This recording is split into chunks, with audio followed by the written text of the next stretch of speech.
You've had an unprecedented political career in Pakistan, and I would say everybody knows that politics in Pakistan is clearly different from all parts of the world. So we as future leaders here, what would you recommend? What are the do's and don'ts of political leadership in Pakistan? Look, okay, my last answer. So to all of you, first of all,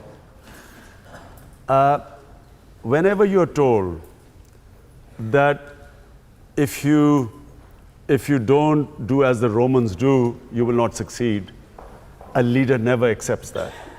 So when you go back to Pakistan, you'll always be told that, look, this is how the society functions, and either you accept it or not. And most of the time, people do not fight the system and they leave the country. Take the easy option. For me, I have always had easy options. But a leader, and all of your future leaders, you must not accept this. You must not take the trodden path. You have to become a leader, you have to face resistance. No one has ever achieved anything if they haven't faced failures, if they haven't had disappointments, if they haven't had days when they don't want to wake up, get out of bed. No one has ever achieved anything. To achieve anything in life, you have to be prepared to take on the odds, face disappointment. But all of you do not realize that all of us, the Almighty has given tremendous strength which lies within us. You only discover that strength when you put yourself up against resistance. If you don't face resistance, that strength lies dormant within you.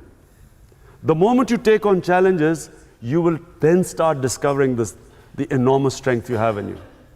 So when you go on the trodden path, you will never discover the strength. So as a leader, when you go back, accept that you are going to find a society that is totally shattered. People are used to taking shortcuts. People, I'm afraid, have the moral standards have fallen down. The great Maulana Rumi, once he was asked, how does a nation die? Maulana Rumi said, the moment a nation ceases to differentiate between right and wrong, it dies. So when you have Asif Zardari as your president and you're told to accept it, because this is how the country functions, then why blame the state of Pakistan, which it is right now? Do you know there was only one political party? When Asif Zardari was going to become the president, I asked everyone that, look, the biggest criminal is going to become our president. Let's demonstrate. Do you know, I asked all the political parties, no one came. In the end, it was PTI with 3,000 of our loyal supporters who stood on Constitution Avenue. And I still remember my speech. I said, obviously we will not succeed to stop this biggest criminal to become the president, but at least I will register with our future generation that here was a party that protested and stood up against what was obviously the biggest wrong being done in Pakistan.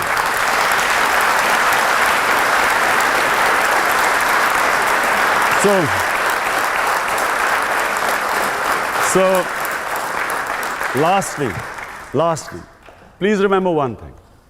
You only lose when you give up. Remember this. Remember this over and over again. You only lose when you give up.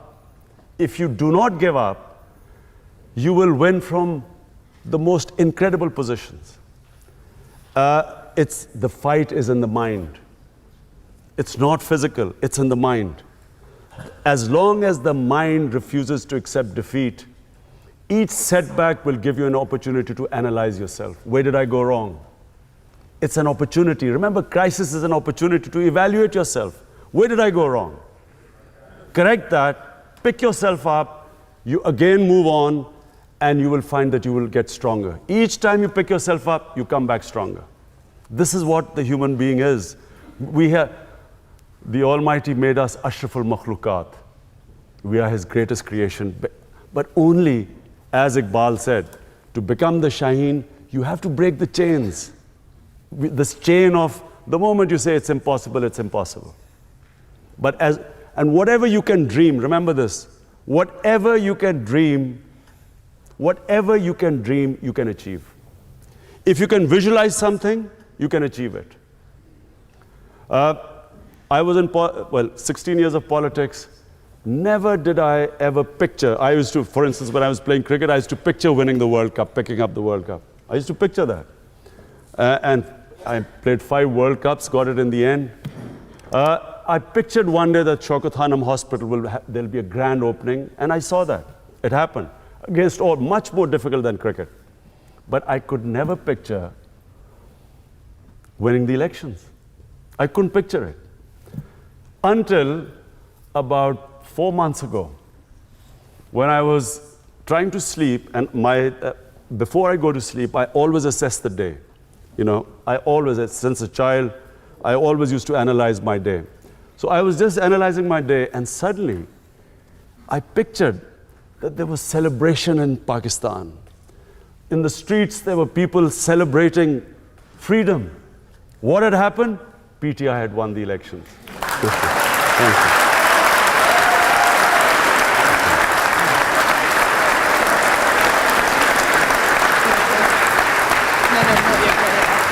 No, That's a statement.